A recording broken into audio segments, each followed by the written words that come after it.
Подготовка к чемпионату мира по масс-рестлингу идет полным ходом. Якутия готовится встречать гостей из самых разных частей планеты. Организация такого масштабного события – дело непростое. Что уже сделано, а что еще предстоит, расскажет Ольга Башук. Чемпионат пройдет в Якутске с 24 по 25 ноября. В нем примут участие 180 спортсменов из 40 стран. Участники прибывают транзитом через Москву и Новосибирск. Федерация масс-рестлинга выполняет непростую задачу – контролирует приезд каждого участника.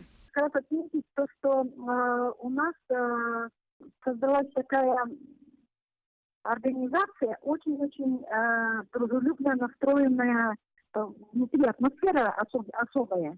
Поэтому мы все друг друга знаем лично, каждый друг друга знает, заранее все знакомятся. У нас есть группа в социальных сетях, где все видят свое видео, как кто готовится. Поэтому все относятся очень благожелательно друг к другу. И, конечно, мы никого не бросаем. В Москве особенно тепло встречаем, потому что все приезжают в Россию. И все очень, с таким настроем едут. Мы встречаем как близких людей, как родственников, можно сказать. Фабиан Гонсалес отправил приветствие якутянам прямо перед посадкой в самолет. Победитель международных турниров будет участвовать в чемпионате в весе до 90 килограмм. Всем привет! Сейчас я в аэропорту Монтевидео, Уругвая. Ожидаю посадку на самолет до России. Низкий поклон всем моим якутским друзьям. Надеюсь на скорую встречу через несколько дней.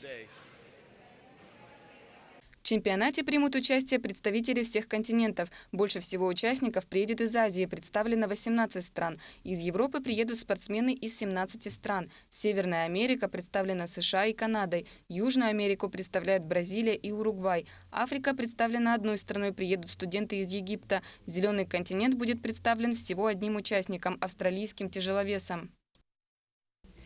Такое крупное событие не может пройти без помощи волонтеров. Сотрудники Центра по работе с волонтерами республики отобрали 70 добровольцев для помощи в проведении чемпионата. Тот факт, что молодежь нынче не активна, это я бы считаю, это неправда. Потому что молодежь, она активная, она стремится, чувствуется рвение, стремление совершить добро, помочь всем нашим организаторам.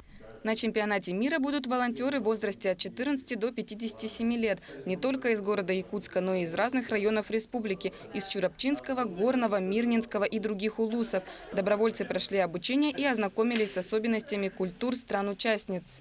Ребята будут помогать нашим делегациям, они будут их сопровождать, будут работать в спортивных объектах, также будут работать в местах проживания, будут помогать главной судейской коллегии, а также мандатной комиссии и в Конгрессе. Снежана является волонтером уже больше года. Она старается участвовать в каждом крупном мероприятии столицы. Я являюсь волонтером-атташе. У меня 4 страны – Беларусь, Туркменистан, Таджикистан и Иордания. Я буду всячески помогать им, подсказывать, что где находится, или же решать организационные вопросы. Участники чемпионата мира по масс-рестлингу будут жить в самом новом общежитии СФУ. Оно находится в центре города, и для участников созданы все условия. В здании общежития готовят к приезду заграничных гостей. Общежитие блочного типа. В каждом блоке 2 просторные комнаты, есть душ и туалет. Для поддержания себя в хорошей физической форме спортсменам предоставят 3-разовое питание. Все продукты имеют сертификат качества. Обслуживание будет по типу шведского стола, с учетом того, что у нас среди участников очень много мусульман и вегетарианцев. В меню будет халяльное мясо, баранина, говядина, куры, ну и овощи, конечно, в ассортименте. До чемпионата мира осталось несколько дней. В организации этого масштабного мероприятия принимает участие множество организаций и ведомств. Все в ожидании приезда спортсменов и начала соревнований. Ольга Башук, Джулус Иннокентьев, Якутск.